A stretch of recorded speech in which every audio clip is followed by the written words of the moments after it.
Monsoon 5 दिनों में 13 राज्यों तक पहुंच गया है। सोमवार को तेलंगाना में एंट्री कर चुका है। फिलहाल ये मुंबई से करीब 150 किलोमीटर दूर है और अगले 48 घंटे में शहर में दस्तक दे सकता है। वहीं अगले सप्ताह तक गुजरात, मध्य प्रदेश, छत्तीसगढ़, पश्चिम बंगाल और ओडिशा तक भी पहुंच सकता है। मानसूनी हवाओं के असर से कई मैदानी राज्यों में गर्मी कम हुई है। साथ ही प्री मानसून के कारण कई जगह 50 से 60 किलोमीटर प्रति घंटे की रफ्तार से आंधी और तेज बारिश भी हो रही है। आइए इस वीडियो में आपको उत्तर से लेकर के पश्चिम तक, पश्चिम से लेकर के पूर्व के राज्यों में और उत्तर के राज्यों में किस तरह के मौसम का हाल रहने वाले हैं पूरा अपडेट देते हैं। नमस्कार, मैं हूं आकांक्षा और आप देख रहे हैं न्यूज़ 18 का डिजिटल प्लेटफॉर्म। उत्तर प्रदेश के उन्नाव में मंगलवार को आंधी से कई जगह पेड़ उखड़ गए। केरल और कर्नाटक में पिछले 4 दिनों से लगातार बारिश हो रही है। मंगलवार को बेंगलुरु और बेलगावी में भारी बारिश के बाद कई सड़कों पर पानी भर गया। कुछ जगहों पर गाड़ियां पानी में बहती नजर आई। इधर राजस्थान, पंजाब, हरियाणा, चंडीगढ़ में गर्मी का असर बना हुआ है और कई जिलों में हीट वेव का अलर्ट है। सोमवार को राजस्थान का श्रीगंगानगर अधिकतम तापमान 45.6 डिग्री सेल्सियस के साथ पूरे देश में सबसे गर्म रहा। केरल में मानसून 4 जून को पहुंचा था। सोमवार को मानसून ने तेलंगाना में एंट्री ली। इसके पहले रविवार को मानसून त्रिपुरा, असम, अरुणाचल प्रदेश और नागालैंड तक पहुंचा था। और मौसम विभाग के मुताबिक अगले 2 से 3 दिनों में ये कर्नाटक, महाराष्ट्र, तमिलनाडु, आंध्र प्रदेश और पूर्वोत्तर के बाकी इलाकों में आगे बढ़ सकता है। ओडिशा, छत्तीसगढ़, पश्चिम बंगाल और सिक्किम में भी अगले कुछ दिनों में मानसून पहुंच सकता है। पश्चिमी तट पर मानसून अब मुंबई से करीब 150 किलोमीटर दूर है और अगले 48 घंटे में इसकी मुंबई पहुंचने की संभावना है। मुंबई में मानसून के पहुंचने की सामान्य तारीख 10 जून मानी जाती है और अगले 1-2 दिन में मौसम का क्या हाल रहने वाला है वो भी आपको बताते हैं। 10 जून के लिए बिहार, झारखंड, ओडिशा, पश्चिम बंगाल और पूर्वोत्तर के राज्यों में बारिश के साथ आंधी तूफान का अनुमान है।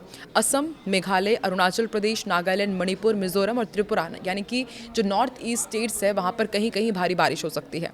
वहीं साउथ की यदि बात की जाए, केरलम, कर्नाटक, तमिलनाडु, तेलंगाना और आंध्र प्रदेश में बारिश के आसार है। मध्य प्रदेश और छत्तीसगढ़ में 40 से 60 किलोमीटर प्रति घंटे की रफ्तार से हवाएं चल सकती हैं। 11 जून की यदि बात की जाए तो दिल्ली, हरियाणा, पंजाब, राजस्थान और उत्तर प्रदेश में आंधी तूफान के साथ बारिश की संभावना है। इस दौरान 50 से 70 किलोमीटर की रफ्तार से हवाएं चल सकती हैं। हिमाचल प्रदेश, उत्तराखंड, जम्मू कश्मीर में बारिश के साथ ओले भी गिरने की संभावना है। वहीं बिहार, झारखंड, उड़ीसा, पश्चिम बंगाल और सिक्किम के कुछ इलाकों में भारी बारिश का अनुमान है। केरलम, कर्नाटक और पूर्वोत्तर के राज्यों में भारी बारिश का दौर जारी रह सकता है। 8 राज्यों में लू का अलर्ट जारी किया गया है। राजस्थान का श्रीगंगानगर सबसे गर्म रहा। 8 राज्य कौन से हैं? राजस्थान, पंजाब, हरियाणा, चंडीगढ़, दिल्ली, उत्तर प्रदेश और मध्य प्रदेश के कुछ इलाकों में गर्मी फिर तेज हो गई है। 8 राज्यों में लू का अलर्ट है। मौसम विभाग के मुताबिक 10 जून तक तापमान में और बढ़ोतरी होगी। राजस्थान के श्रीगंगानगर में तापमान एक बार फिर से सबसे ज़्यादा रिकॉर्ड किया गया। दिल्ली में भी सोमवार को अधिकतम तापमान 43.4 डिग्री सेल्सियस रहा। मौसम विभाग के अनुसार 9 से 14 जून के दौरान हिमाचल प्रदेश, जम्मू और कश्मीर, लद्दाख और उत्तराखंड के कई इलाकों में हल्की से मध्यम बारिश की संभावना है। पश्चिमी हिमालयी क्षेत्र में सक्रिय होने वाले एक नए पश्चिमी विक्षोभ के प्रभाव से इन इलाकों में मौसम सुहाना रह सकता है और तापमान में भी गिरावट दर्ज की जाएगी। वहीं मैदानी इलाकों की बात करें तो पश्चिमी विक्षोभ के असर के चलते हरियाणा, चंडीगढ़, दिल्ली और पंजाब में 11 से 14 जून के बीच कुछ हिस्सों में बारिश होने का अनुमान है। वहीं पश्चिमी उत्तर प्रदेश और पूर्वी उत्तर प्रदेश के कई इलाकों में 10 से 14 जून के दौरान बादलों के बरसने की संभावना है। राजस्थान में भी मौसम का मिजाज बदल सकता है। पूर्वी राजस्थान में 9 से 14 जून तक और पश्चिमी राजस्थान में 10 से 14 जून के दौरान कुछ हिस्सों में बारिश होने का अनुमान है। इन बारिश की गतिविधियों के कारण प्रदेश के कई इलाकों में भीषण गर्मी और लू से राहत मिलने की उम्मीद है और मौसम विभाग ने बताया है कि फिलहाल 11 जून तक गर्मी से कोई खास राहत मिलने के आसार नहीं है। इस दौरान उत्तर पश्चिम भारत में अधिकतम तापमान 2 से 4 डिग्री सेल्सियस तक बढ़ सकता है। इसके बाद तापमान में 3 से 5 डिग्री सेल्सियस की गिरावट आने की भी संभावना है। मध्य भारत में भी 11 जून तक तापमान 2 से 3 डिग्री तक बढ़ सकता है और इसके बाद इसमें कुछ कमी आएगी। 8 जून को राजस्थान के श्रीगंगानगर में देश का सबसे अधिक तापमान रहा। वहीं मैदानी इलाके में असम के हाफलोंग में न्यूनतम तापमान 17.5 डिग्री सेल्सियस रिकॉर्ड किया गया। मौसम विभाग के अनुसार हरियाणा, चंडीगढ़, दिल्ली, हिमाचल प्रदेश, जम्मू कश्मीर, लद्दाख, पंजाब, उत्तर प्रदेश, विदर्भ और पश्चिमी राजस्थान के कुछ हिस्से में लू भी चलने के अंदेशे हैं। इन राज्यों में दिन के समय तेज धूप रहेगी। गर्म हवाओं के कारण लोगों को काफ़ी परेशानी होगी। ऐसे में लोगों को दोपहर के समय घर से बाहर निकलने से बचने और पर्याप्त मात्रा में पानी पीने की सलाह दी गई है। वहीं कोंकण एवं गोवा, ओडिशा तथा तमिलनाडु, पुडुचेरी, कराईकल के कुछ इलाकों में गर्म और उमस भरा मौसम रहने की आशंका है। अधिक नमी और ऊंचे तापमान के कारण लोगों को बेचैनी और थकान महसूस हो सकती है। मौसम विभाग ने इन इलाकों में लोगों को धूप से बचाव करने, हल्के कपड़े पहनने, शरीर में पानी की कमी ना होने देने की सलाह दी है। और मौसम विभाग के अनुसार दक्षिण पश्चिम मानसून के आगे बढ़ने के लिए परिस्थितियां अब अनुकूल बन रही है और अगले 2 से 3 दिनों तक मानसून के मध्य अरब सागर के कुछ और हिस्सों में पहुंचने की संभावना है।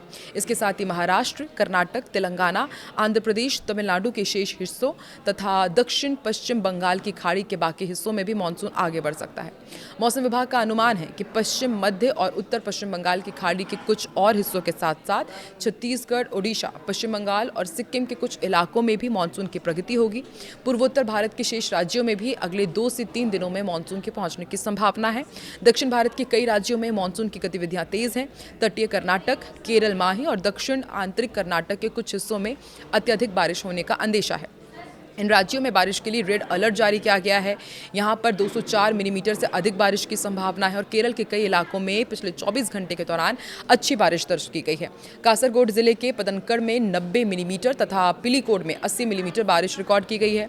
मलप्पुरम जिले के थिन्नाला और निलंबूर में हर जगह 70 मिलीमीटर बारिश दर्ज की गई और विभाग की माने तो अरुणाचल प्रदेश, असम और मेघालय, उप हिमालय पश्चिम बंगाल और सिक्किम में मूसलाधार बारिश के आसार है। विभाग ने इन राज्यों में बारिश के लिए ऑरेंज अलर्ट जारी किया है। वहीं नागालैंड, मणिपुर, मिजोरम और त्रिपुरा के कई इलाकों में भी बादलों के जमकर बरसने की आशंका है। यहां बारिश के लिए येलो अलर्ट जारी किया गया है। इन राज्यों में अच्छी खासी बारिश हो सकती है। मौसम विभाग ने इलाकों में रहने वालों को सतर्क रहने की सलाह दी है क्योंकि लगातार बारिश के बाद जल भराव और भूस्खलन की स्थिति भी बन सकती है। कई राज्यों में गरज चमक के साथ तेज हवाओं चलने का आसार है। ओडिशा में 50 से 60 किलोमीटर प्रति घंटे की रफ्तार से तेज हवाएं चल सकती है। वहीं बिहार, झारखंड, मध्य प्रदेश, महाराष्ट्र, छत्तीसगढ़, आंध्र प्रदेश, तेलंगाना और पश्चिम बंगाल समेत कई राज्यों में 40 से 50 किलोमीटर प्रति घंटे की गति से हवा चलने का अनुमान है। मौसम विभाग ने लोगों से खराब मौसम के दौरान खुले मैदानों और पेड़ों के नीचे खड़े ना होने की अपील की है। बिजली चमकने के समय सुरक्षित स्थान पर रहना जरूरी है। विभाग ने किसानों को मौसम के अनुसार कृषि कार्य करने की सलाह दी है। जिन राज्यों में भारी बारिश की आशंका है वहां खेतों से पानी निकालने की उचित व्यवस्था करनी चाहिए। तैयार फसलों की कटाई जल्द पूरा कर सुरक्षित स्थान पर भंडारण करने की भी अपील की गई है। लू प्रभावित क्षेत्रों में किसानों को सुबह और शाम के समय सिंचाई करने की सलाह दी गई है। पशुओं के लिए पर्याप्त पीने के पानी और छाया की व्यवस्था करना भी जरूरी है। बारिश वाले क्षेत्रों में पशुपालकों को पशुओं को सुरक्षित स्थानों पर रखना चाहिए और चारे को सूखी जगह पर आप रखें। मछुआरों को समुद्र में ना जाने की सलाह दी गई है क्योंकि समुद्र में तेज हवाएं और ऊंची लहरें चलने की संभावना है। मौसम विभाग का कहना है कि अगले कुछ दिनों तक देश के विभिन्न हिस्सों में मौसम की गतिविधियां जारी रहेगी। कहीं गर्मी और लू का असर रहेगा तो कहीं भारी बारिश और तेज हवाएं लोगों की परेशानी बढ़ा सकता है। ऐसे में लोगों और किसानों को मौसम संबंधी चेतावनियों पर ध्यान देते हुए आवश्यक सावधानी बरतने के लिए कहा गया है ताकि जान माल से नुकसान से बचा जा सके।